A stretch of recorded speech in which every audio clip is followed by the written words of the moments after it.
Kõige tähtsam oli et me saame erinevaid ründe- ja kaitsetaktikaid proovida, mängijaid erinevatel positsioonidel.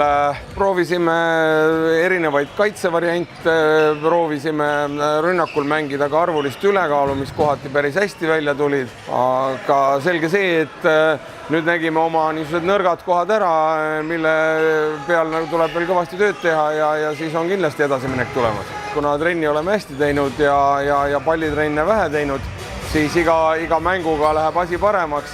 Võib-olla esimeses mängus täna Karja B-kooga lihtsalt mingitel momentidel ei suutnud arvulist ülekaalu lahendada ja seal nagu vajusime ära.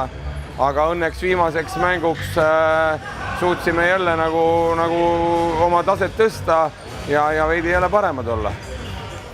Me oleme ettevalmistusperioodiga kindlasti minemas hooaega sisse, kuna see on 3-aastane projekt kõikide nende mängijatega, siis me tahame iga aasta teha sammu edasi ja sellel hooajal siis on meil hooaeg ametlikud mängud hakkamas septembri keskpaigas, kuid kuni sinnamaani me kindlasti keskendume veel rohkem üldfüüsilisele ettevalmistusele.